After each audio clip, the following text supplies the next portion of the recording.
Alright, here we go with chapter 2, The Groom. Oh, and it starts with a note from the author here. This is my first major excision. Chapter 1, The Bride, is almost in its entirety about the bride. Chapter 2, The Groom, only picks up Prince Humperdinck in the last few pages. This chapter is where my son Jason stopped reading, and there is simply no way of blaming him. For what Morgenstern has done is open this chapter with 66 pages of Florian's history. More accurately, it is the history of the Florinese crown. Dreary? Not to be believed. Why would a master of narrative stop his narrative dead before it has much chance to begin generating? No known answer. All I can guess is that for Morgenstern, the real narrative was not Buttercup and the remarkable things she endures, but rather the history of the monarchy and the other such stuff. When this version comes out, I expect every Florinese scholar alive to slaughter me. Columbia University has not only the leading Florinese experts in America, but also direct ties to the New York Times Book Review. I can't help that, and I only hope they understand my intentions here are in no way meant to be destructive of Morgenstern's vision. Prince Humperdinck was shaped like a barrel. His chest was a great barrel chest, his thighs mighty barrel thighs. He was not tall, but he weighed close to 250 pounds, brick hard. He walked like a crab, side to side, and probably if he had wanted to be a ballet dancer, he would have been doomed to a miserable life of endless frustration. But he didn't want to be a ballet dancer. He wasn't in that much of a hurry to be king either. Even war, at which he excelled, took second place in his affections. Everything took second place in his affections. Hunting was his love. He made it a practice never to let a day go by without killing something. It didn't much matter what. When he first grew dedicated, he killed only big things, elephants or pythons. But then, as his skills increased, he began to enjoy the suffering of little beasts, too. He could happily spend an afternoon tracking a flying squirrel across forests, or rainbow trout down rivers. Once he was determined, once he had focused on an object, the prince was relentless. He never tired, never wavered, neither ate nor slept. It was death chess, and he was international grand master. In the beginning, he traversed the world for opposition, but travel consumed time, ships and horses being what they were, and the time away from Thorn was worrying. There always had to be a male heir to the throne, and as long as his father was alive, there was no problem. But some day his father would die, and then the prince would have to be king, and then he would have to select a queen to supply an heir for the day of his own death. So, to avoid the problem of absence, Prince Humperdinck built the Zoo of Death. He designed it himself with Count Rugen's help, and he sent his hirelings across the world to stock it for him. It was kept brimming with things that he could hunt, and it really wasn't like any other animal sanctuary anywhere. In the first place, there were never any visitors, only the albino keeper, to make sure that beasts were properly fed, and that there was never any sickness or weakness inside. The other thing about the zoo was that it was underground. The prince picked the spot himself, in the quietest, remotest corner of the castle grounds, and he decreed there were to be 5 levels, all with the proper needs for his individual enemies. On the first level, he put enemies of speed, wild dogs, cheetahs, hummingbirds. On the second level belonged to the enemies of strength, anacondas and rhinos and crocodiles of over 20 feet. The third level was for poisoners, spitting cobras, jumping spiders, death bats galore. The fourth level was the kingdom of the most dangerous, the enemies of fear. The shrieking tarantula, the only spider capable of sound. The blood eagle, the only bird that thrived on human flesh.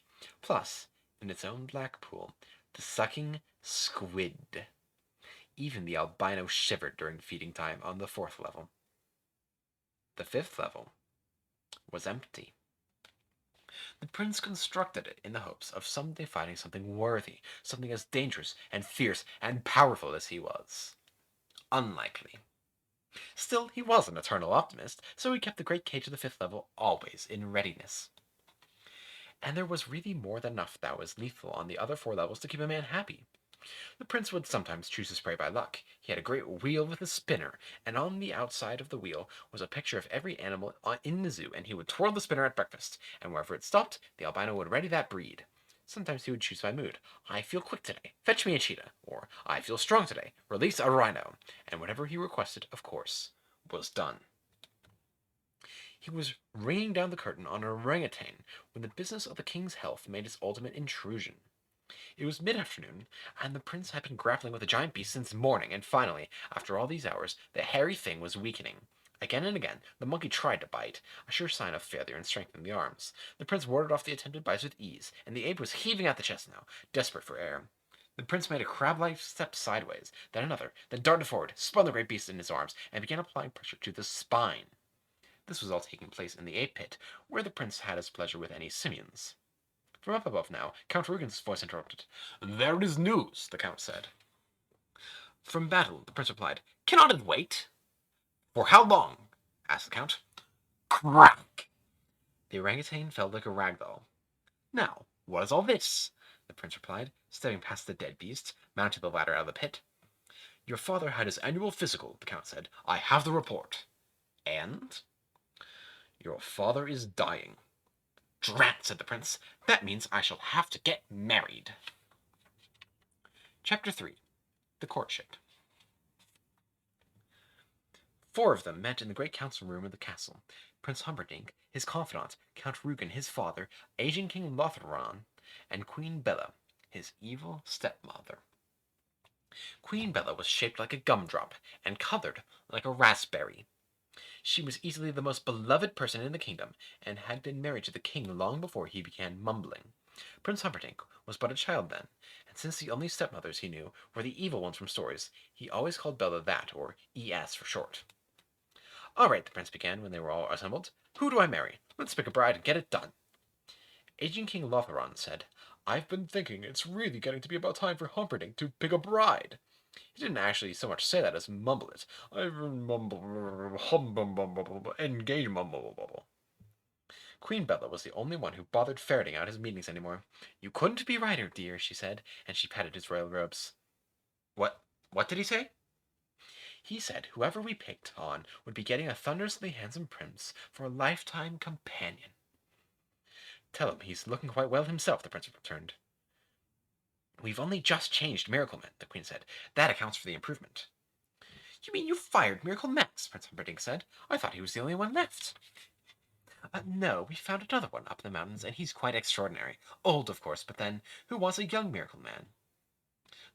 "Tell him I've changed Miracle Man," King Lothran said. It came out, "Tell Mumble Mumble Mumble." What, oh, what did he say?" the prince mumbled.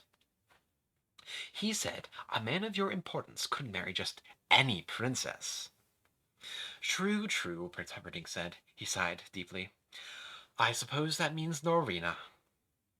"That would certainly be a perfect match politically," Count Rugen allowed. Princess Norina was from Gilder, the country that lay just across Florin Channel. In Gilder, they put it differently. For them, Florin was the country on the other side of the channel of Gilder. In any case, the two countries had stayed alive over the centuries mainly by warring on each other. There had been the Olive War, the tuna fish discrepancy, which almost bankrupted both nations, the Roman Rift, which did send them both into insolvency, only to be followed by the Discord of the Emeralds, in which they both got rich again, chiefly by banding together for a brief period and robbing everybody within sailing distance. "I wonder if she hunts, though," said Humperdinck. "I don't care so much about personality, just so they're good with a knife." "I saw her several years ago," Queen Bella said. "She seemed lovely, though hardly muscular. I would describe her more as a knitter than a doer, but again, lovely." "Skin?" asked the prince. "Marblish," answered the queen. "Lips?" "Number or color?" asked the queen. "Color, yes." "Rosish. Cheeks the same. Eyes largish, one blue, one green." Said Humperdinck. "And form?" "Hourglassish, always clothed divinishly, and, of course, famous throughout Gilder for the largest hat collection in the world." "Well, let's bring her over here for some state occasion, and let's have a look at her," said the prince. "Isn't there a princess in Gilder that would be about the right age?" said the king. It came out, "Mumblus Gillable, a mumble bumble." "Are you ever wrong?" said Queen Bella, and she smiled into the weakening eyes of her ruler. "What did he say?" wondered the prince. "That I should leave this very day with an invitation," replied the queen. So began the great visit of the Princess Norina. And here is another of the intrusive editor's notes. Me again. Of all the cuts in this version, I feel most justified in making this one. Just as the chapters on whaling and Moby Dick can be omitted by all but the most punishment-loving readers, so the packing scenes that Morgenstern details here are really best left alone. That's what happens for the next 56 and a half pages of The Princess Bride. Packing! I include unpacking scenes in the same category. What happens is just this. Queen Bella packs most of her wardrobe, 11 pages, and travels to Gilder, 2 pages. In Gilder, she unpacks, 5 pages, then tenders the invitation to Princess Norina, 1 page. Princess Norina accepts, 1 page. Then Princess Norina packs all her clothes and hats, 23 pages. And together, the princess and the queen travel back to Florin for their annual celebration of the founding of Florin City, 1 page. They reach King Lothron's castle, where Princess Norina is shown to her quarters, 1/2 page, and unpacks all the same clothes and hats we've just seen her pack 1.5 pages before. 12 pages. It's a baffling passage. I spoke to Professor Bongiorno of Columbia University, the head of their Florinese department, and he said that this was the most deliciously satiric chapter in the entire book, Morgenstern's point, apparently, being simply to show that although Florin considered itself vastly more civilized than Gilder, Gilder was, in fact, the far more sophisticated country, as indicated by the superiority in number and quality of the ladies' clothes. I'm not about to argue with a full professor, but if you ever have a really unbreakable case of insomnia, do yourself a favor and start reading Chapter 3 of the uncut version. Anyway, things pick up a bit once the prince and princess meet and spend the day. Norina did have, as advertised, marvelous skin, rosish lips and cheeks, largest eyes, one green and one blue, hourglassish form, and easily the most extraordinary collection of hats ever assembled. Wide-brimmed and narrow, some tall, some not, some fancy, some colorful, some plaid, some plain. She doted on changing hats at every opportunity. When she met the prince, she was wearing one hat. When he asked her for a stroll, she excused herself, shortly to return wearing another, equally flattering. Things went on like this throughout the day, but it seems to me to be a bit too much court etiquette for modern readers, so it's not till the evening meal that I return to the original text. Dinner was held in the great hall of Lothron's castle. Ordinarily, they would all have supped in the dining room, but for an event of this importance, that place was simply too small. So tables were placed end to end along the center of the great hall, an enormous, drafty spot that was given to being chilly even in the summertime. There were many doors and giant entranceways, and the wind gusts sometimes reached gale force. This night was more typical than less. The winds whistled constantly, and the candles constantly needed relighting, and some of the more daringly dressed ladies shivered. But Prince Humperdinck didn't seem to mind, and in Florin, if he didn't, you didn't either. At 8:23, there seemed every chance of a lasting alliance starting between Florin and Gilder. At 8:24, the two nations were very close to war. What happened was simply this. At 8:23 and 5 seconds, the main course of the evening was ready for serving. The main course was essence of brandied pig, and you need a lot of it to serve 500 people.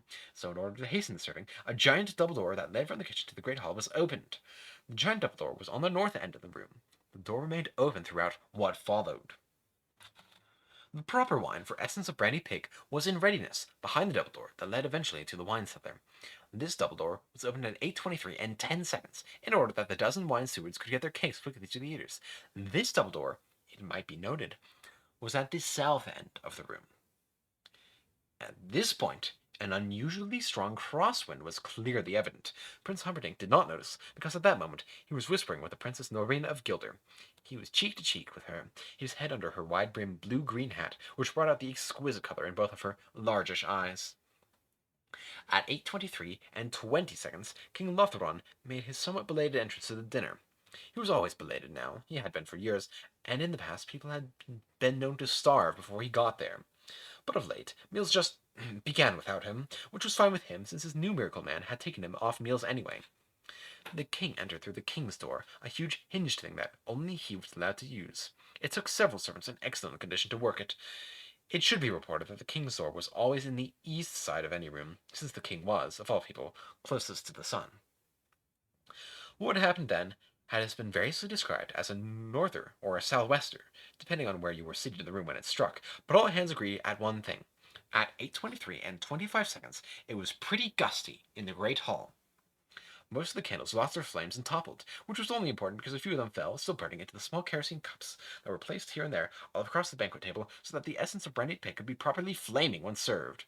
Servants rushed in from all over to put out the flames, and they did a good enough job, considering that everything in the room was flying this way, that way, fans and scarves and hats. Particularly the hat of Princess Norina. It flew off to the wall behind her, where she quickly retrieved it and put it properly on. That was at 8:23 and 50 seconds. It was too late.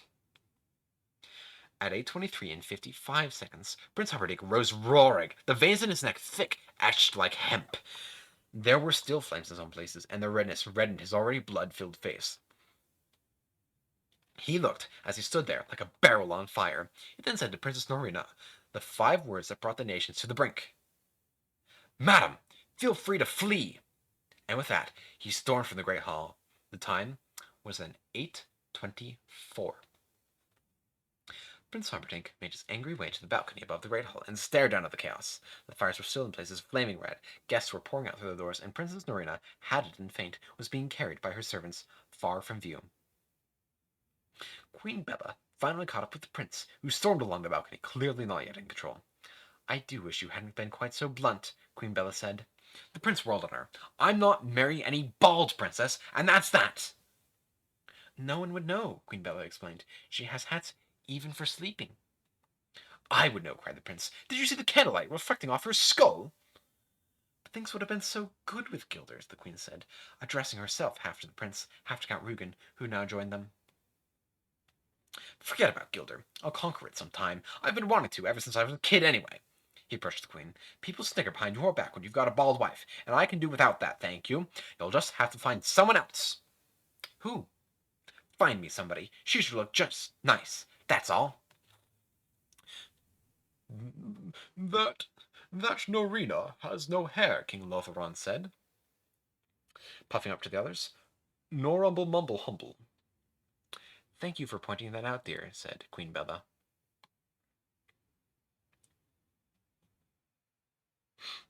"I don't think Humperdinck will like that," said the king. "Dumble humble mumble." Then Count Rugen stepped forward. "You want someone who looks nice, but what if she's a commoner?" "The commoner, the better," Prince Humperdinck replied, pacing again. "What if she can't hunt?" "I don't care if she can't spell," the prince said. Suddenly he stopped to face them all. "I'll tell you what I want," he began again. "I want someone who is so beautiful that when you see her you say, 'Wow, that Humperdinck must be some kind of fellow to have a wife like that.' Search the country, search the world, just find her." Count Rugen could only smile. "She is already found." It was dawn when the 2 horsemen reined in at the hilltop. Count Rugen rode a splendid black horse, large, perfect, powerful. The prince rode one of his whites. It made Rugen's mount seem like a plough puller. "She delivers milk in the mornings," Count Rugen said. "And she is truly, without question, no possibility of error, beautiful?" "She was something of a mess when I saw her," the count admitted, "but the potential was overwhelming." "A milkmaid." The prince ran the words across his rough tongue. "I don't know what I could wed one of them even under the best conditions. People might snicker that she was the best I could do." "True," the count admitted. "If you prefer, we can ride back to Florence City without waiting." "We've come this far," the prince said. "We might as well wait." His voice quite simply died. I, I, I, I'll take her," he managed finally, as Buttercup rode slowly by below them. "No one will snicker, I think," the count said. "I must quarter now," said the prince. "Leave us alone for a minute." He rode the white expertly down the hill. Buttercup had never seen such a giant beast, or such a rider. "I am your prince, and you will marry me," Humperdinck said. Buttercup whispered, "I am your servant, and I refuse." "I am your prince, and you cannot refuse." "I am your loyal servant, and I just did." "Refusal means death." "Kill me, then." "I am your prince, and I'm not that bad. How could you rather be dead than married to me?" "Because," Buttercup said, "marriage involves love, and that is not a pastime at which I excel. I tried once, and it went badly, and I am sworn never to love again." "Love," says Prince Humperdinck. "Who mentioned love? Not me, I can tell you. Look, there must always be a male heir to the throne of Florin. That's me. Once my father dies, there won't be an heir, just a king. That's me again. When that happens, I'll marry and have children until there is a son. So you can either marry me and be the richest and most powerful woman in 1,000 miles and give turkeys away at Christmas to provide me a son, or you can die in terrible pain in the very near future. Make up your own mind." "I'll never love you." I wouldn't want it if I hadn't. Then by all means, let us marry. And now we come to chapter 4, the preparations. And another note by the editor. I didn't even know this chapter existed until I began the Good Parts version. All my father used to say at this point was, what with one thing and another, 3 years passed. And then he'd explain how the day came when Buttercup was officially introduced to the world as the coming queen, and how the great square of Florin City was filled as never before, awaiting her introduction. And by then, he was into the terrific business dealing with the kidnapping. Would you believe that in the original Morgenstern, this is the longest single chapter in the book? 15 pages about how Humperdinck can't marry a common subject, so they fight and argue with the nobles and finally make Buttercup Princess of Hammersmith, which was this little lump of land attached to the rear of King Lothron's holdings. Then the Miracle Man began improving King Lothron, and 18 pages are used up in describing the cures. Morgenstern hated doctors, and was always bitter when they outlawed Miracle Men from working in Florin proper. And 72, count 'em, 72 pages in the training of a princess. He follows Buttercup day to day, month to month, as she learns all the ways of curtsying and tea-pouring and how to address visiting nabobs and things like that. All this in a satiric vein, naturally, since Morgenstern hated royalty more than even doctors. But from a narrative point of view, in 105 pages, nothing happens. Except this. With what one thing and another, 3 years passed. That chapter consisted only of the editor's note. We now come to chapter 5, the announcement.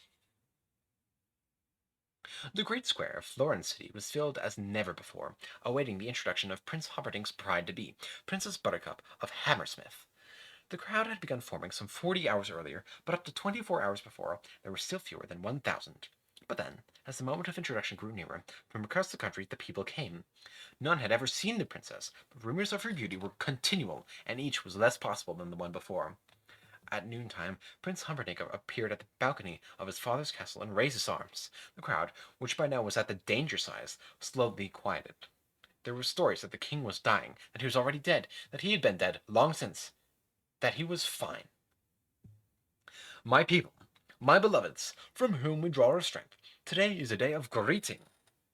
As you must have heard, my honored father's health is not what it once was. He is, of course, 97, so who can ask more? As also you know, Florin needs a male heir. The crowd began to stir now. It was to be this lady they had heard so much about. In 3 months, our country celebrates its 500th anniversary. To celebrate that occasion, I shall, on that sundown, take for my wife the Princess Buttercup of Hammersmith. You do not know her yet, but you will meet her now. And he made a sweeping gesture, and the balcony door swung open, and Buttercup moved out beside him on the balcony. And the crowd, quite literally, gasped. The 21-year-old princess far surpassed the 18-year-old mourner. Her figure faults were gone, the too bony elbow having fleshed out nicely, the opposite pudgy wrist could not have been trimmer. Her hair, which was once the color of autumn, was still the color of autumn, except that before she had tended it herself, whereas now she had 5 full-time hairdressers who managed things for her.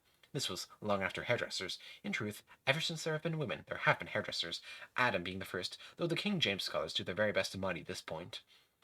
Her skin was still wintry cream, but now, with 2 handmaidens assigned to her each appendage and 4 to the rest of her, it actually, in certain nights, seemed to provide her with a gentle, continually moving, as she moved, glow.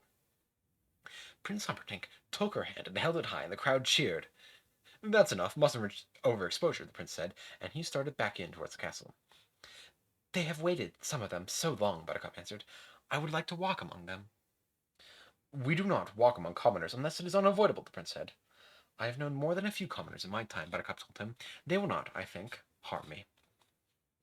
And with that she left the balcony, reappeared a moment later on the great steps of the castle, and, quite alone, walked open-armed down into the crowd. Wherever she went, the people parted. She crossed and recrossed the great square, and always, ahead of her, the people swept apart to let her pass. Buttercup continued, moving slowly and smiling, alone, like some land messiah. Most of the people there would never forget that day. None of them, of course, had ever been so close to perfection, and the great majority adored her instantly. There were, to be sure, some who, while admitting she was pleasing enough, were withholding judgment as to her quality as a queen. And, of course, there were some more who were, frankly, jealous. Very few of them hated her, and only 3 of them were planning to murder her. Buttercup, naturally, knew none of this. She was smiling, and when people wanted to touch her gown, well, let them, and when they wanted to brush their skin against hers, well, let them do that too. She had studied hard to do things royally, and she wanted very much to succeed. So she kept her posture erect and her smile gentle, and that her death was so close would have only made her laugh if someone had told her. But, in the farthest corner of the great square, in the highest building in the land, deep in the deepest shadow, the man in black stood waiting. His boots were black and leather, his pants were black, and his shirt. His mask was black, blacker than raven, but blackest of all were his flashing eyes, flashing and cruel and deadly. Buttercup was more than a little weary after her triumph. The touching of the crowds had exhausted her, so she rested a bit, and then, toward mid-afternoon, she changed into her riding clothes and went to fetch horse. This was the one aspect of her life that had not changed in the years preceding. She still loved to ride, and every afternoon, weather permitting or not, she rode alone for several hours in the wild land beyond the castle. She did her best thinking then. Not that her best thinking ever expanded horizons. Still, she told herself, she was not a dummy either, so as long as she kept her thoughts to herself, well, where was the harm? As she rode through woods and streams and heather, her brain was a whirl. The walk through the crowds had moved her, and in a way most strange. For even though she had done nothing for 3 years now but trained to be a princess and a queen, today was the first day she actually understood that it was all soon to be a reality. And I just don't like Humperdinck, she thought. It's not that I hate him or anything, I just never see him. He's always off someplace or playing in the zoo of death. To Buttercup's way of thinking, there were 2 main problems. 1, was it wrong to marry without like? And 2, if it was it too late to do anything about it? The answers to her way of thinking as she rode along were 1, no, and 2, yes. It wasn't wrong to marry someone you didn't like, it just wasn't right either. If the whole world did it, that would be so great, what with everybody kind of grunting at everyone else as the years went by. But of course, not everybody did it, so forget about that. The answer to 2 was even easier. She had given her word that she would marry. That would have to be enough. True, she had told her quite honestly that if she said no, he would have to have her disposed of in order to keep respect for the crown at its proper level. Still, she could have, and had she so chosen, said no. Everyone had told her, since she became a princess in training, that she was very likely the most beautiful woman in the world. Now she was going to be the richest and most powerful as well. Don't expect too much from life, Buttercup told herself as she rode along. Learn to be satisfied with what you have. Dusk was closing in when Buttercup crested the hill. She was perhaps half an hour from the castle, and her daily ride was 3/4 done. Suddenly, she reined horse, for sitting in the dimness beyond was the strangest trio she had ever seen. The man in front was dark, Sicilian perhaps, with the gentlest face, almost angelic. He had one leg too short, and the makings of a humpback, but he moved forward toward her with a surprising speed and nimbleness. The other 2 remained rooted. Second, also dark, probably Spanish, was as erect and slender as the blade of steel that was attached to his side. The third man, mustachioed, perhaps a Turk, was easily the biggest human being she had ever seen. "A word," the Sicilian said, raising his arms. His smile was more angelic than his face. Buttercup halted. "Speak." "We are but poor circus performers," the Sicilian explained. It is dark, and we are lost. We were told there was a village nearby that might enjoy our skills." "You were misinformed," Buttercup told him. "There's not one, not for many miles." Then there will be no one to hear you scream," the Sicilian said, and he jumped with surprising agility towards her face. That was all that Buttercup remembered.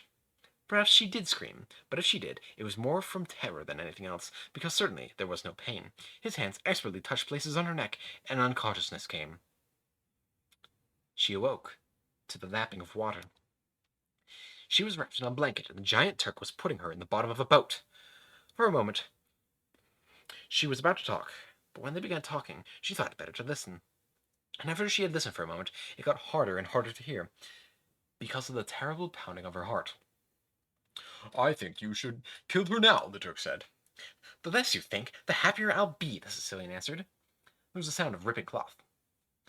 "What is that?" the Spaniard asked. The same as I attached to her saddle, the Sicilian replied. Fabric from the uniform of an officer of Gilder. I still think, the Turk began. She must be found dead on the Gilder frontier, or we will not be paid the remainder of our fee. Is that clear enough for you? I, I just feel better when I know what's going on. That's all, the Turk mumbled. People are always thinking I'm so stupid because I'm big and strong and sometimes drool a little when I get excited. The reason people think you're so stupid, the Sicilian said, is because you are so stupid. It has nothing to do with your drooling. There came the sound of a flapping of sail. Watch your heads, the Spaniard cautioned, and then the boat was moving. The people of Florin will not take her death well, I shouldn't think. She has become beloved. There will be a war, the Sicilian agreed. We have been paid to start it. It's a fine line of work to be expert in. If we do this perfectly, there will be a continual demand for our services. Well, I don't like it all that much, the Spaniard said. Frankly, I wish you had refused. The offer was too high. I don't like killing a girl, the Spaniard said. God does it all the time. If it doesn't bother him, don't let it worry you. Through all this, Buttercup had not moved. The Spaniard said, Let's just tell her we're taking her away for ransom. The Turk agreed. She's so beautiful, and she'd go all crazy if she knew. She knows already, the Sicilian said. She's been awake for every word of this. Buttercup lay under the blanket, not moving. How could he have known that, she wondered. How can you be so sure? The Spaniard asked. The Sicilian senses all, the Sicilian said. Conceited, Buttercup thought. Yes, very conceited, the Sicilian said. He must be a mind reader, Buttercup thought. Are you giving it full sail? The Sicilian said. As much as is safe, the Spaniard answered from the tiller. We have an hour on them, so no risks yet. It will take our horse perhaps 27 minutes to reach the castle, a few minutes more for them to figure out what had happened, and since we left an obvious trail, they should be after us within an hour.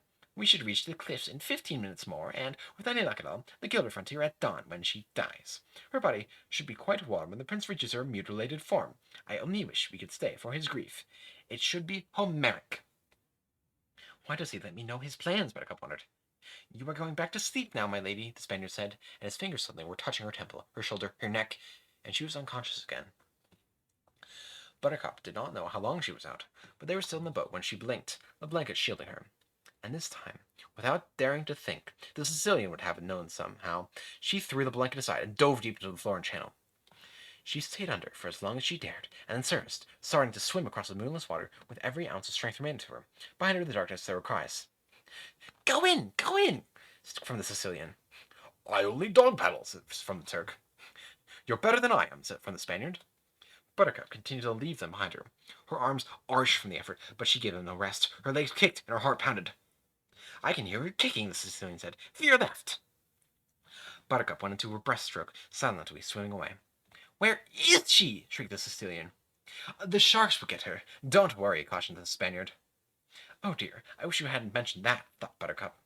Princess, the Sicilian called, do you know what happens to sharks when they smell blood in the water? They go mad. There's no controlling their wildness. They rip and shred and chew and devour. And I am in a boat, Princess, and there isn't any blood in the water now, so we're both quite safe. But there is a knife in my hand, my lady, and if you don't come back, I'll cut my arms and I'll cut my legs and I'll catch the blood in a cup and I'll fling it as far as I can, and sharks can smell blood in the water for miles, and you won't be beautiful for long. Buttercup hesitated, silently treading water. Around her now, though it was surely her imagination, she seemed to be hearing the swish of giant tails. Come back and come now. There will be no other warning. Buttercup thought, if I come back, they'll kill me anyway. So what's the difference? The difference is... There he goes doing that again, thought Buttercup. He really is a mind reader. If you come back now, the Sicilian went on, I will give you my word as a gentleman and assassin that you will die totally without pain. I assure you, you will get no such promise from the sharks. The fish sounds in the night were closer now. Buttercup began to tremble with fear. She was terribly ashamed of herself, but there it was. She only wished she could see for a minute if there really were sharks, and if he really would cut himself. The Sicilian winced out loud. He just cut his arm, lady, the Turk called out. He's catching the blood in a cup now. There must be a half inch of blood on the bottom. The Sicilian winced again. He cut his leg this time, the Turk went on. The cup's getting full. I don't believe them, Buttercup thought. There are no sharks in the water, and there's no blood in his cup. My arm is back to throw, the Sicilian said. Call out your location or not. The choice is yours. I'm not making a peep, Buttercup decided. Farewell from the Sicilian. There was a splashing sound of liquid landing on liquid. Then there came a pause. Then the sharks went mad. And here's a note from the editor. She does not get eaten by the sharks at this time, my father said. I looked up at him. What? You looked like you were getting too involved and bothered, so I thought I would let you relax. Oh, for Pete's sake, I said. You'd think I was a baby or something. What kind of stuff is that? I really sounded put out, but I'll tell you the truth. I was getting a little too involved, and I was glad he told me. I mean, when you're a kid, you don't think, well, since the book's called The Princess Bride and we're barely into it, obviously the author's not about to make Shark kill his leading lady. Get hooked on things when you're a youngster. So to any youngsters reading, I'll simply repeat my father's words since they worked to soothe me. She does not get eaten by sharks at this time. Then the sharks went mad. All around her, Buttercup could hear them beeping and screaming and thrashing their mighty tails. Nothing can save me, Buttercup realized. I'm a dead cookie. Fortunately, for all concerned, save the sharks, it was around this time that the moon came out. There she is, shouted the Sicilian, and like lightning, the Spaniard turned the boat, and as the boat drew close, the Turk reached out a giant arm, and then she was back in the safety of her murderers, while all around them the sharks bumped each other in wild frustration. Keep her warm, the Spaniard said from the tiller, tossing the cloak to the Turk. Don't catch cold, the Turk said, wrapping Buttercup into the cloak's folds. It doesn't seem to matter all that much, she answered, since you're killing me at dawn. He'll do the actual work, the Turk said, indicating the Sicilian, who was wrapping cloth around his cuts. We'll just hold you. Hold your stupid tongue, the Sicilian commanded. The Turk immediately hushed. I don't think he's so stupid, Buttercup said, and I don't think you're so smart either, with all your throwing blood in the water. That's not what I would call grade A thinking. It worked, didn't it? You're back, aren't you? The Sicilian crossed toward her. Once women are sufficiently frightened, they scream. But I didn't scream. The moon came out, answered Buttercup somewhat triumphantly. The Sicilian struck her. Enough of that, the Turk said then. The tiny humpback looked dead at the giant. Do you want to fight me? I don't think you do. No, sir, the Turk mumbled. No, but don't use force, please. Force is mine. Strike me if you feel the need. I won't care. The Sicilian returned to the other side of the boat. She would have screamed, he said. She was about to cry out. My plan was ideal, as all my plans are ideal. It was the moon's ill timing that robbed me of perfection. He scowled unforgivingly at the yellow wedge above them. Then he stared ahead. There, the Sicilian pointed, the cliffs of insanity. And there they were, rising straight and sheer from the water, 1,000 feet into the night. They provided the most direct route between Florin and Gilder, but no one ever used them. Sledding is the long way, many miles around. Not that the cliffs were impossible to scale. 2 men were known to have climbed them in the last century alone. Sail straight for the steepest part, the Sicilian commanded. The Spaniard said, I was.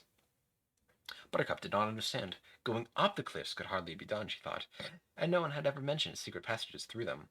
Yet here they were, sailing closer and closer to the mighty rocks, now surely less than a quarter-mile away. For the first time, the Sicilian allowed himself a smile. All is well. I was afraid your little jaunt in the water was going to cost me too much time. I had allowed an hour of safety. There must still be 50 minutes of it left. We are miles ahead of anybody and safe. Safe. Safe. No one could be following us yet, the Spaniard asked. No one, the Sicilian answered him. It would be inconceivable. Absolutely inconceivable. Absolutely, totally, in all other ways, inconceivable, the Sicilian reassured him. Why do you ask? No reason, the Spaniard replied. It's only that I just happened to look back, and something's there. They all whirled. Something was indeed there. Less than a mile behind them, across the moonlight, was another sailing boat, small, painted in what looked like black, with a giant sail that billowed black in the night, and a single man at the tiller. A man in black. The Spaniard looked at the Sicilian. It must just be some local fisherman out for a pleasure cruise, alone at night through shark-infested waters. There is probably a more logical explanation, the Sicilian said, but since no one in Gilder could know yet what we've done, and no one in Florin could have gotten here so quickly, he is definitely not, however much it may look like it, following us. It is coincidence and nothing more. He is gaining on us, the Turk said.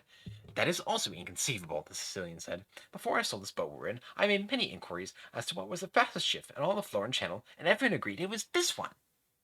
You're right, the Turk agreed, staring back. He isn't getting on us. He's just getting closer, that's all. It is the anchor we're looking from, and nothing more, answered the Sicilian. Buttercup could not take her eyes from the great black sail. Surely the 3 men she was with frightened her, but somehow, for reasons she could never begin to explain, the man in black frightened her more. All right, look sharp, the Sicilian said then, just a drop of edginess in his voice. The cliffs of insanity were very close now. The Spaniard maneuvered the craft expertly, which was not easy, and the waves were rolling in toward the rocks now, and the spray was blinding. Buttercup shielded her eyes and put her head straight back, staring up into the darkness toward the top, which seemed shrouded and out of reach. Then the humpback bounded forward, and as the ship reached the cliff face, he jumped up, and suddenly there was a rope in his hand. Buttercup stared in silent astonishment. The rope, thick and strong, seemed to travel all the way up the cliffs. As she watched, the Sicilian pulled at the rope again and again, and it held firm. It was attached to something at the top, a giant rock, a towering tree, something. Fast now, the Sicilian ordered. If he is following us, which of course is not within the realm of human experience, but if he is, we've got to reach the top and cut the rope off before he can climb up after us. Climb, Buttercup said. I would never be able to. Hush, the Sicilian ordered her. Get ready, he ordered the Spaniard. Sink it, he ordered the Turk. And then everyone got busy. The Spaniard took a rope and tied Buttercup's hands and feet. The Turk raised a great leg and stomped down at the center of the boat, which gave way immediately and began to sink. Then the Turk went to the rope and took it in his hands. Load me, the Turk said. The Spaniard lifted Buttercup and draped her body around the Turk's shoulders. Then he tied himself to the Turk's waist. Then the Sicilian hopped, clung to the Turk's neck. All aboard, the Sicilian said. This was before trains, but the expression comes originally from carpenters loading lumber, and this was well after carpenters. With that, the Turk began to climb. It was at least 1,000 feet, and he was carrying the three, but he was not worried. When it came to power, nothing worried him. When it came to reading, he got knots in the middle of his stomach, and when it came to writing, he broke out in cold sweat, and when addition was mentioned, or worse, long division, he always changed the subject right away. But strength had never been his enemy. He could take the kick of a horse on his chest and not fall backwards. He could take a 100-pound flour sack between his legs and scissor it open without thinking. He had once held an elephant aloft, using only the muscles in his back. But his real might lay in his arms. There had never, not in 1,000 years, been arms to match physics, for that was his name. The arms were not only gargantuan and totally obedient and surprisingly quick, but they were also, and this is why he never worried, tireless. If you gave him an axe and told him to chop down a forest, his legs might give out from having to support so much weight for so long, or the axe might shatter from the punishment of killing so many trees, but Fezzik's arms would be as fresh tomorrow as today. And so, even with the Sicilian on his neck, and this princess around his shoulders, and the Spaniard at his waist, Fezzik did not feel in the least bit put upon. He was actually quite happy, because it was only when he was requested to use his might that he felt he wasn't a bother to everybody. Up he climbed, arm over arm over arm, 200 feet now above the water, 800 feet now to go. More than any of them, the Sicilian was afraid of heights. All of his nightmares, and they were never far from him when he slept, dealt with falling. So this terrifying ascension was most difficult for him, perched as he was on the neck of the giant, or should have been most difficult. But he would not allow it. From the beginning, when as a child he realized his humped body would never conquer worlds, he relied on his mind. He trained it, fought it, brought it to heel. So now, 300 feet in the night and rising higher, while he should have been trembling, he was not. Instead, he was thinking of the man in black. There was no way anyone could have been quick enough to follow him, and yet from some devil's world that billowing black sail had appeared. How? How? The Sicilian flogged his mind to find an answer, but he found only failure. In his wild frustration, he took a deep breath and, in spite of his terrible fears, he looked back down toward the dark water. The man in black was still there, sailing like lightning towards the cliffs. He could not have been more than a quarter mile from them now. Faster, the Sicilian commanded. I'm sorry, the Turk answered meekly. I thought I was going faster. Lazy, lazy, spread the Sicilian. I'll never improve, the Turk answered, but his arms began to move faster than before. I cannot see too well because your feet are locked around my face, he went on. So could you tell me, please, if we're halfway yet? A little over, I should think, the Spaniard from his position around the giant's waist. You're doing wonderfully, Fezzik. Thank you, said the giant. And he's closing on the cliffs, added the Spaniard. No one had to ask who he was. 600 feet now. The arms continued to pull, over and over. 620 feet, 650, now faster than ever, 700. He's left his boat behind, the Spaniard said. He's jumped onto our rope. He's starting up after us. I can feel him, Fezzik said, his body weight on the rope. He'll never catch up, the Sicilian cried. Inconceivable! You keep using that word, the Spaniard snapped. I don't think it means what you think it does. How fast is he at climbing, Fezzik said. I'm frightened, was the Spaniard's reply. The Sicilian gathered his courage again and looked down. The man in black seemed almost to be flying. Already he had cut their lead 100 feet, perhaps more. "I thought you were supposed to be so strong," the Sicilian shouted. "I thought you were this great mighty thing, and yet he gains." "I'm carrying 3 people," Festus explained. "He has only himself, and—" "Excuses are the refuge of cowards," the Sicilian interrupted. He looked down again. The man in black had gained another 100 feet. He looked up now. The cliff tops were beginning to come into view. Perhaps 150 feet more, and they were safe. Tied hand and foot, sick with fear, Buttercup wasn't sure what she wanted to happen. Except this much she knew. She didn't want to go through anything like it again. "Fly, Fezzik!" the Sicilian screamed. 100 feet to go! Fezzik flew. He cleared his mind of everything but ropes and arms and fingers, and his arms pulled and his fingers gripped and the rope held taut, and— "He's over halfway," the Spaniard said. "Halfway to doom is where he is," the Sicilian said. "We're 50 feet from safety, and once we're there and I untie the rope—" He allowed himself to laugh. 40 feet. Fezzik pulled. 20. 10. It was over. Fezzik had done it.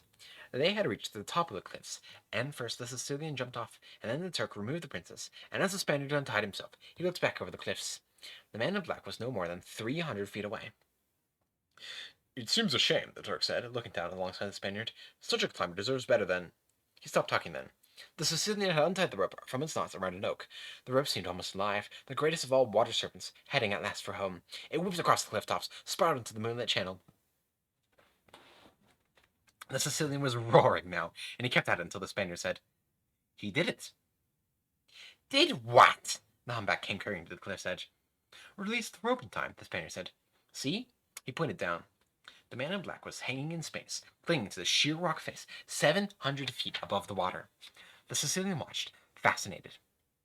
"You know," he said, "since I've made a study of death and dying and am a great expert, it might interest you to know that he will be dead long before he hits the water.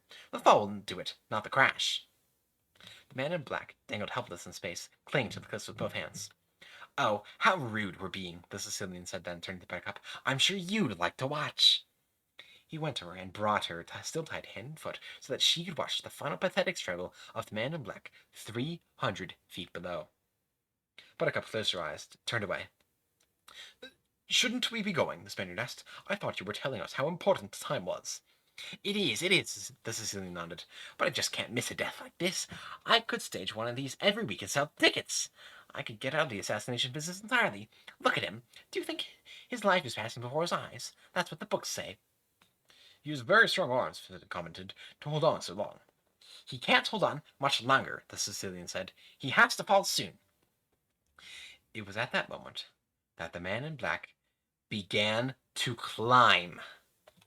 Not quickly, of course, and not without great effort, but still, there was no doubt that he was, in spite of the sheerness of the cliffs, heading in an upward direction. "Inconceivable!" the Sicilian cried. The Spaniard whirled on him. "Stop saying that word!" It was inconceivable that anyone could follow us, but when he looked behind, that was the man in black. It was inconceivable that anyone could sail as fast as we could sail, and yet he gained on us. Now this too is inconceivable, but look, look! And the Spaniard pointed down through the night. "See how he rises!" The man in black was, indeed, rising. Somehow, in some almost miraculous way, his fingers were finding holes in the crevices, and he was now perhaps 15 feet closer to the top, farther from death. The Sicilian advanced on the Spaniard now, his wild eyes glittering at the insubordination. "I have the keenest mind that has ever been turned to unlawful pursuit," he began. "So when I tell you something, it is not guesswork, it is fact. And the fact is that the man in black is not following us. A more logical explanation would be that he is simply an ordinary sailor who dabbles in mountain climbing as a hobby, who happens to have the same general final destination as we do. That certainly satisfies me, and I hope it satisfies you. In any case, we cannot take the risk of his seeing us with the princess, and therefore one of you must kill him." "Shall I do it?" the Turk wondered. The Sicilian shook his head. "No, Fezzik," he said finally. "I need your strength to carry the girl. Pick her up now, and let us hurry along." He turned to the Spaniard. "We'll be headed directly to the frontier of Gilder. Catch us up as quickly as you can, once he's dead." The Spaniard nodded.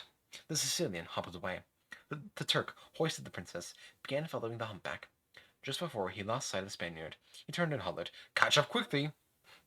"Don't I always?" the Spaniard waved. "Farewell, Fezzik." "Farewell, Inigo," the Turk replied, and then he was gone, and the Spaniard was alone.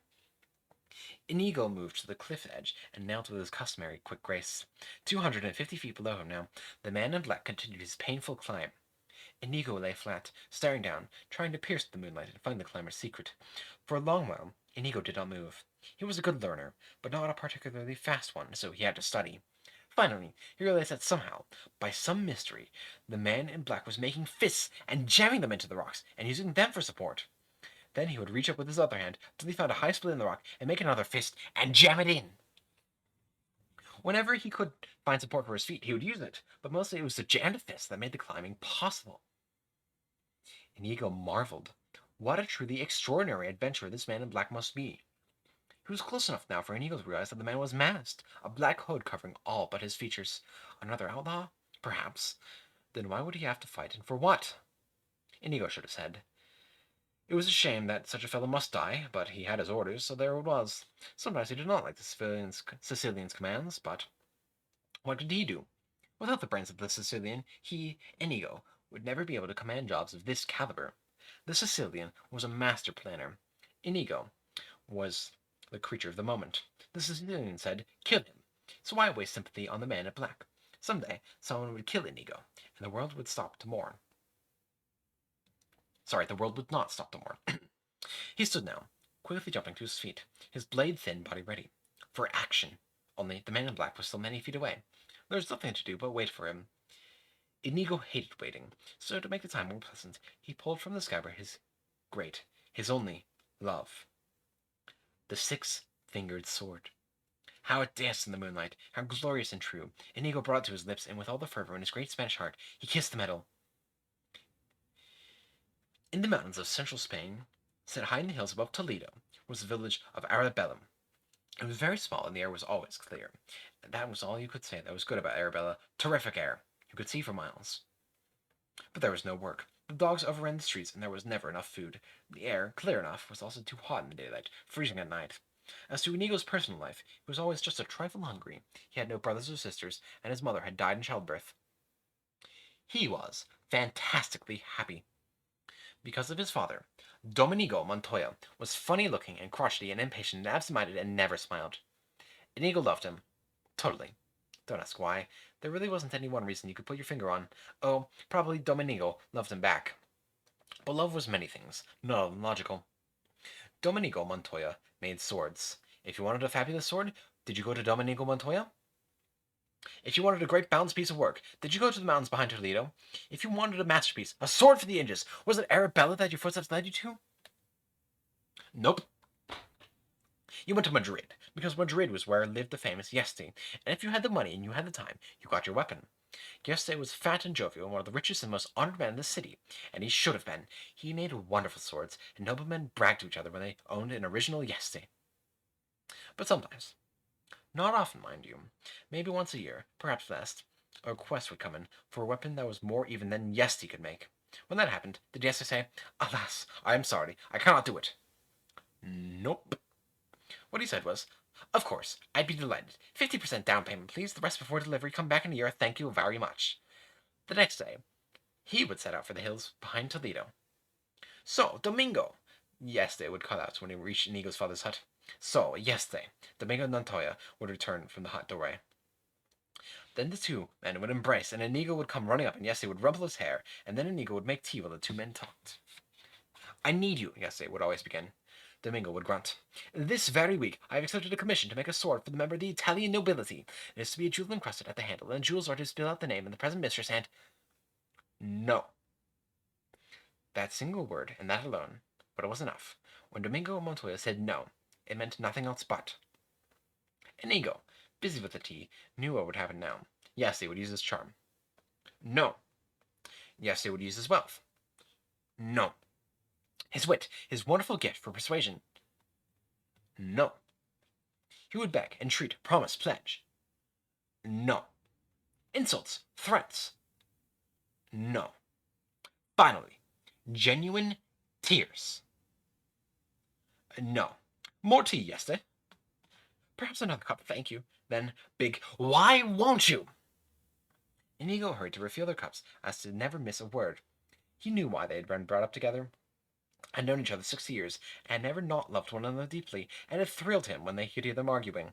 That was the strange thing. Arguing was all they ever did. Why? My fat friend asked me why. He sits there on his world-class butt and has the nerve to ask me why. Jesse, come to me sometime with a challenge. Once, just once, and ride up and say, Domingo, I need a sword for an 80-year-old man to fight a duel. And I would embrace you and cry, yes! Because to make a sword for an 80-year-old man to survive a duel, that would be something. Because the sword would have to be strong enough to win, yet light enough not to tire his weary arm.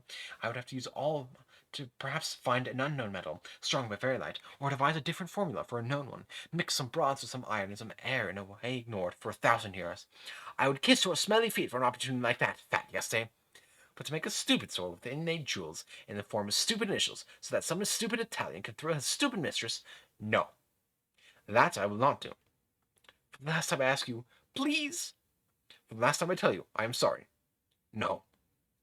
I gave my word the sword would be made, yes, he said. I cannot make it. In all the world no one can but you, and you say no. Which means I have gone back on a commitment. Which means I have lost my honor. Which means that since honor is the only thing in the world that I care about, and since I cannot live without it, I must die.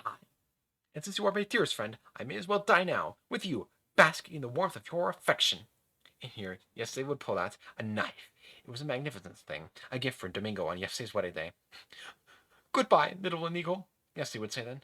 God grant you your quota of smiles. It was forbidden for Inigo to interrupt.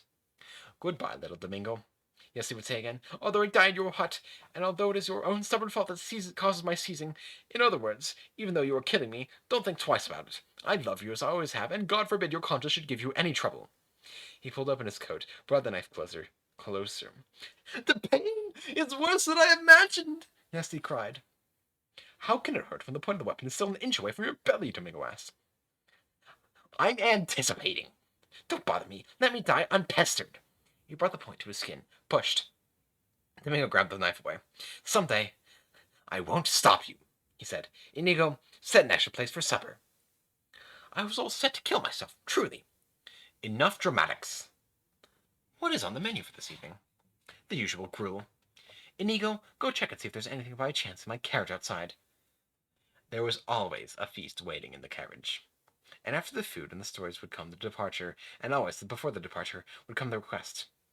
We would be partners, yes, he would say, in Madrid. My name before yours on the sign, of course, but equal partners in all things. No. All right, your name before mine. You are the greatest sword maker. You are deserving of force. Have a good trip back. Why won't you? Because, my friend Yesti, you are very famous and very rich, and so you should be, because you make wonderful weapons. But you must also make them for any fool who happens along. I am poor, and no one knows me in all the world except you and Inigo, but I do not have to suffer fools. You are an artist, yes, he said. No, not yet. A craftsman only. But I dream to be an artist. I pray that someday, if I work with enough care, and if I am very, very lucky, I will make a weapon that is a work of art. Call me an artist then, and I will answer. Yesti entered his carriage. Domingo approached his window, whispered, I remind you only of this. When you get this jeweled-initialed sword, claim it as your own. Tell no one of my involvement. Your secret is safe with me. Embraces and waves. The carriage would leave, and that was the way of life before the six-fingered sword. Inigo remembered exactly the moment it began. He was making lunch for them. His father always, from the time he was 6, let him do the cooking. When a heavy knocking came on their hut door. Inside there, a voice boomed. Be quick about it. Inigo's father opened the door. Your servant, he said. You are a sword maker, came the booming voice, of distinction. I have heard that this is true. If only it were, Domingo replied, but I have no great skills. Mostly I do repair work. Perhaps if you had a dagger blade that was dueling, I might be able to please you, but anything more is beyond me. Inigo crept up behind his father and peeked out. The booming voice belonged to a powerful man, with dark hair and broad shoulders, who sat upon an elegant brown horse. A nobleman, clearly, but Inigo could not tell the country. I desire to have made for me the greatest sword since Excalibur. I hope your wishes are granted, Domingo said.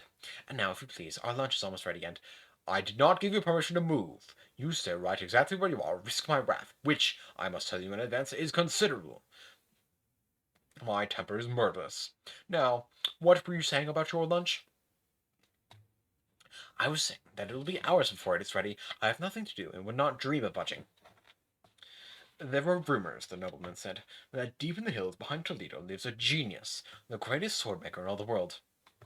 He visits here sometimes. That must be your mistake. But his name is Yesti, and lives in Madrid. I will pay 500 pieces of gold for my desires, said the big-shouldered noble. That is more money than all the men in this village would earn in all their lives, said Domingo. Truly, I would love to accept your offer, but I am not the man you seek. These rumors lead me to believe that Domingo Montoya would solve my problem. What is your problem? I am a great swordsman, but I cannot find a weapon to match my peculiarities, and therefore I am deprived of reaching my highest skills. If I had a weapon to match my peculiarities, there would be no one in all the world to equal me. What are these peculiarities you speak of? The noble held up his right hand. Domingo began to grow excited. The man had 6 fingers. You see, the noble began.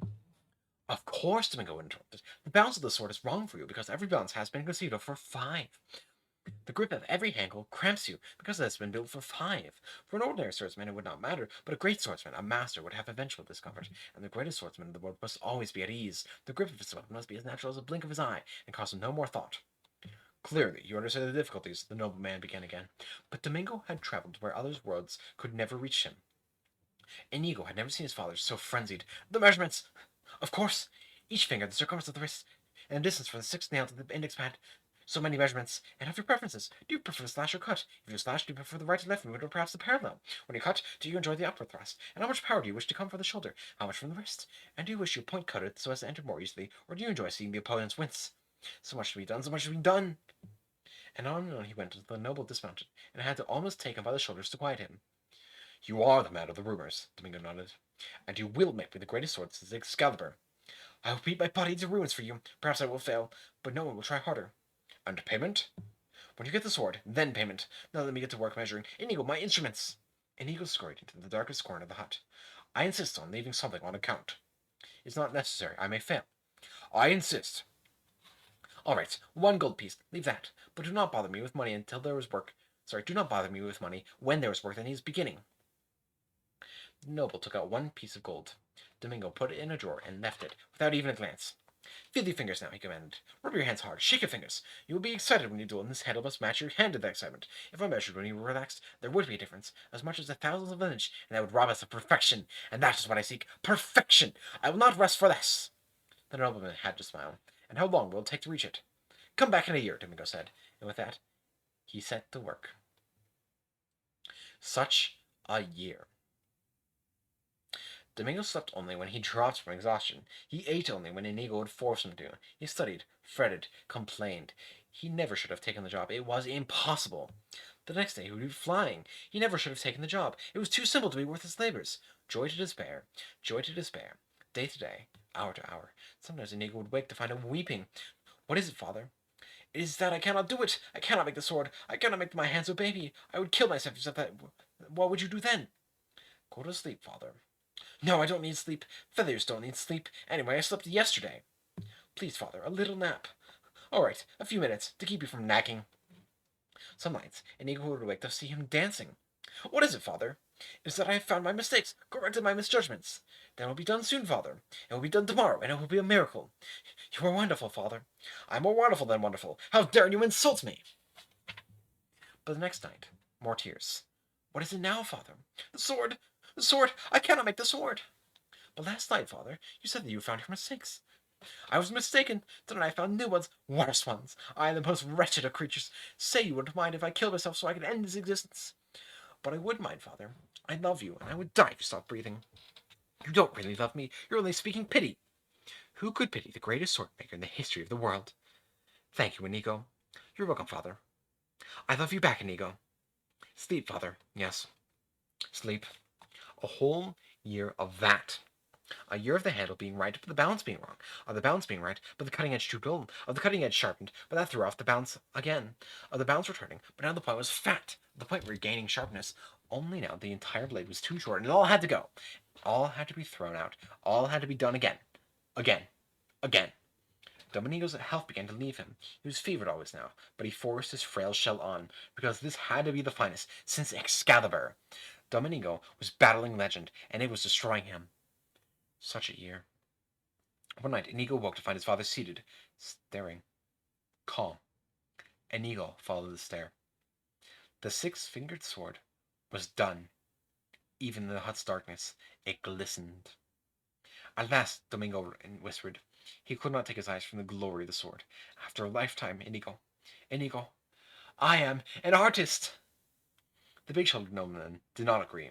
When he returned to purchase the sword, he merely looked at it a moment. Not worth waiting for, he said. Inigo stood in the corner of the hut, watching, holding his breath. You, uh, you are disappointed? Domingo could scarcely get the word spoken. I'm not saying it's trash, you understand, the nobleman went on, but certainly it's not worth 500 pieces of gold. I'll give you 10. It's probably worth that. Wrong, Domingo cried. It is not worth 10. It is not worth even 1. Here! And he threw open the drawer where the one gold piece had lain untouched the year.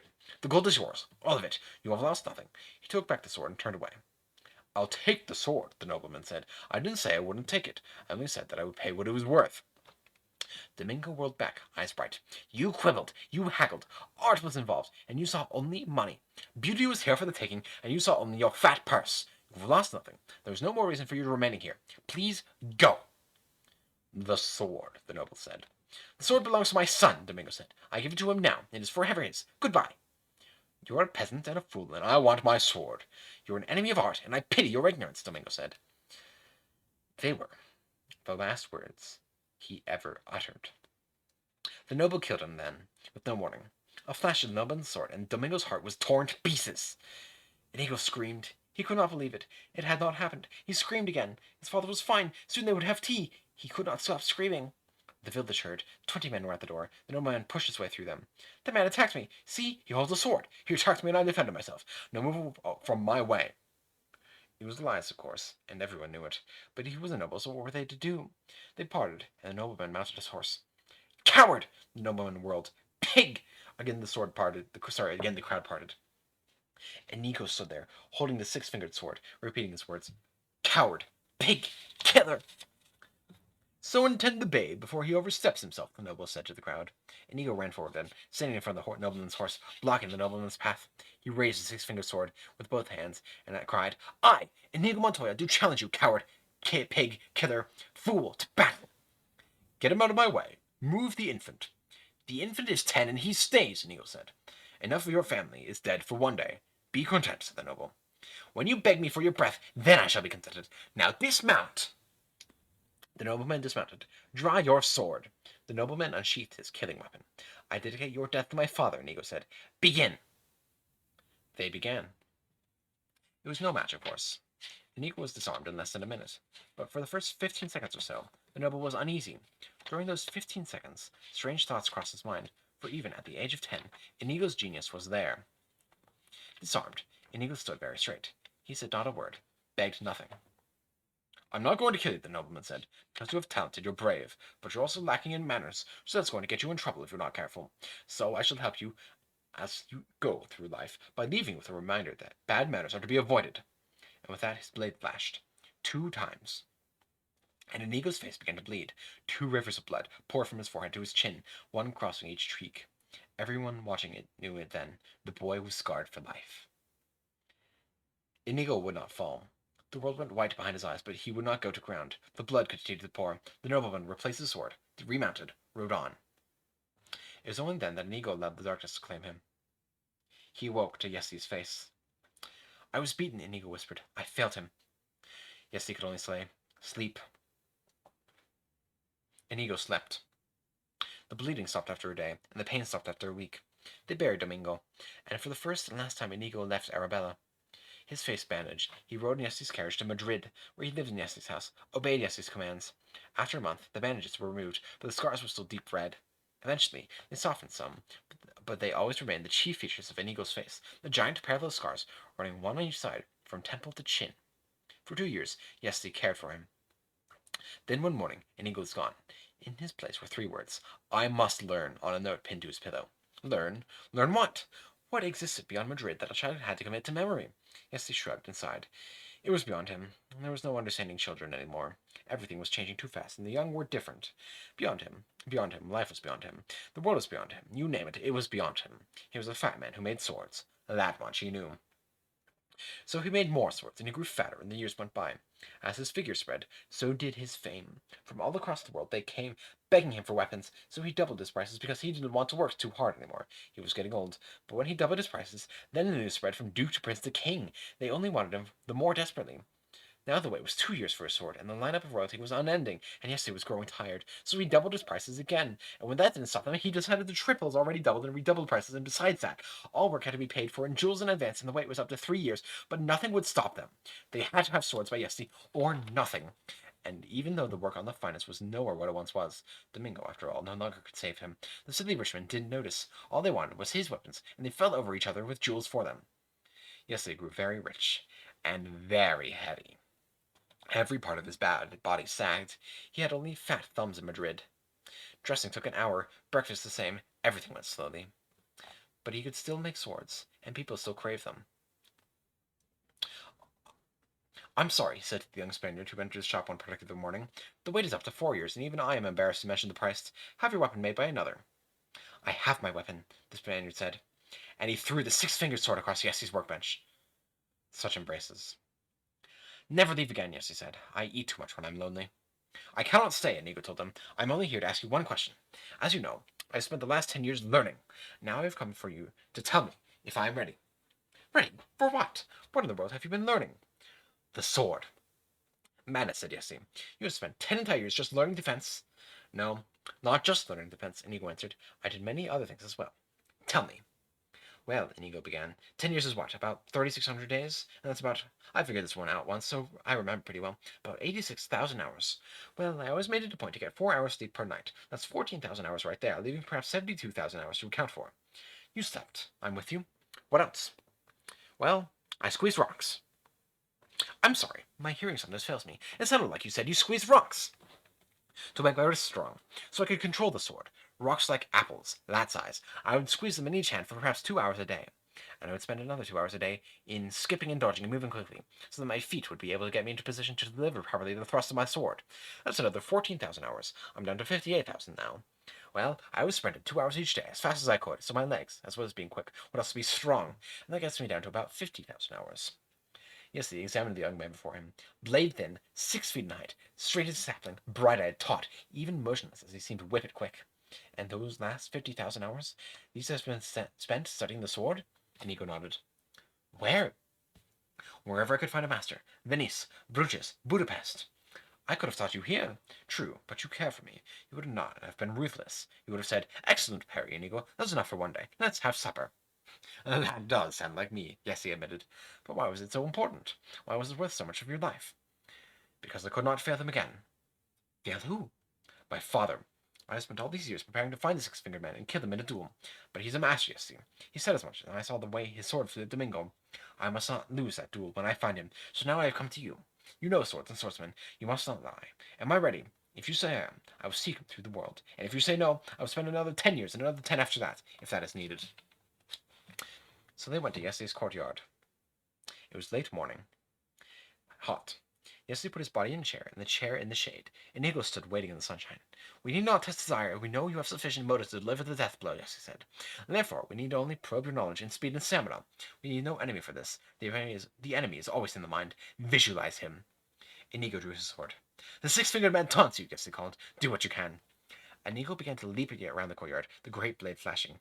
"He uses the Agrippa defense!" Yesse shouted. Immediately, Inigo shifted position, increased the speed of his sword. Now he surprises you with Bonetti's attack. But Inigo was not surprised for long. Again, his feet shifted. He moved his body in a different way. Perspiration was pouring down his thin frame now, and the great blade was blinding. Yesse continued to shout. Inigo continued to shift. The blade never stopped. At 3 in the afternoon, Yesse said, "Enough! I am exhausted from the watching." Inigo sheathed the six-fingered sword and waited. "You wish to know if I feel you are ready to duel to the death a man ruthless enough to kill your father, rich enough to buy protection, older and more experienced, and acknowledged master." Inigo nodded. "I'll tell you the truth, and it's up to you to live with it. First, there has never been a master as young as you. 30 years at least before that rank has yet been reached, and you were barely 22. Well, the truth is, you are an impetuous boy driven by madness, and you are not now, and you will never be, a master." "Thank you for your honesty," Inigo said. "I must tell you I had hoped for better news. I find it very hard to speak just now, so if you please excuse me, I'll be on my—" "I had not finished," Yeste said. "What else is there to say?" "I loved your father very dearly, that you know, but this you did not know. When we were very young, not yet 20, we saw, with our own eyes, an exhibition by the Corsican wizard, Bastia." "I know of no wizards." "It is the rank beyond master in swordsmanship," Yeste said. "Bastia was the last man so designated. Long before your birth, he died at sea. There have been no wizard since, and you would never in this world have beaten him. But I tell you this, he would never in this world have beaten you. Inigo stood silent for a long time. I am ready then. I would not enjoy being the six-fingered man, was all yes he replied. The next morning, Inigo began the trek down. He had it all carefully prepared in his mind. He would find the six-fingered man. He would go up to him. He would say simply, "Hello, my name is Inigo Montoya. You killed my father. Prepare to die." And then, the duel. It was a lovely plan, really. Simple, direct, no frills. In the beginning, Inigo had all kinds of wild vengeance notions, but gradually, simplicity has seemed the better way. Originally, he had all kinds of little plays worked out in his mind. The enemy would weep and beg, the enemy would cringe and cry, the enemy would bribe and slobber and act in every way unmanly. But eventually, these two gave way in his mind to simplicity. The enemy would simply say, "Oh, yes, I remember killing him. I'll be only too delighted to kill you too." Inigo had only one problem. He could not find the enemy. It never occurred to him that there would be the least difficulty. After all, how many noblemen were there with 6 fingers on their right hands? Surely it would be the talk of whatever this vicinity happened to be. A few questions. "Pardon, I'm not crazy, but have you seen any 6-fingered noblemen lately?" And surely, sooner or later, there would be an answering yes. But it didn't come sooner, and later wasn't the kind of thing you wanted to hold your breath for, either. The first month wasn't all that discouraging, and Inigo crisscrossed Spain and Portugal. The second month, he moved to France and spent the rest of his year there. The year following, that was his Italian year, and then came Germany, and the whole of Switzerland. It was only after 5 solid years of failure that he began to worry. By then, he had seen all the Balkans and most of Scandinavia, and visited the Florentines and the natives of Gilder, and into Mother Russia, and down step by step around the entire Mediterranean. But then he knew what had happened. 10 years learning was 10 years too long. Too much had been all allowed to happen. The six-fingered man was probably crusading in Asia, or getting rich in America, or a hermit in the East Indies, or dead? Inigo, at the age of 27, began having a few extra glasses of wine at night to help him get to sleep. At 28, he was having a few extra glasses to help him digest his lunch. At 29, the wine was essential to wake him in the morning. His world was collapsing around him. Not only was he living in daily failure, something almost as dreadful was beginning to happen. Fencing was beginning to bore him. He was simply too good. He would make his living during his troubles by finding the local champion wherever he happened to be, and they would duel, and Inigo would disarm him and accept whatever they happened to bet. And with his winnings, he would pay for his food and his lodging and send his wine. But the local champions were nothing. Even the big cities, local experts were nothing. Even in the capital cities, local masters were nothing. There was no competition, nothing to help him keep an edge. His life began to seem pointless, his quest pointless, everything without reason. At 30, he gave up the ghost. He stopped the search, forgot to eat, slept only on occasion. He had his wine for company, and that was enough. He was a shell. The greatest fencing machine since the Corsican wizard was barely even practicing the sword. It was in that condition when the Sicilian found him. At first, the little hunchback only supplied him with stronger wine, but then, through combination of praise and nudging, the Sicilian began to get him off the bottle, because the Sicilian had a dream. With his guile, plus a Turk's strength, plus a Spaniard's sword, they might become the most effective criminal organization in the civilized world, which is precisely what they became. In dark places, their names whipped sharper than fear. Everyone had needs that were hard to fulfill. The Sicilian crowd, 2 was company, 3 a crowd, even then, became more and more famous and more rich. Nothing was beyond or beneath them. Inigo's blade was flashing again, more than ever like lightning. The Turk's strength grew more prodigious with the months. But the hunchback was the leader. There was never doubt. Without him, Inigo knew where he would be. On his back, begging wine in some alley entrance. The Sicilian's word was not just law, it was gospel. So when he said, "Kill the man in black," all other possibilities ceased to exist. The man in black had to die. And now, I know the chapter isn't ended, but this chapter does go on, I checked, for very long, and I must sleep sometime, and now is a good time to end, so I will cap it there. Thank you all for listening. I'm sorry we went so long.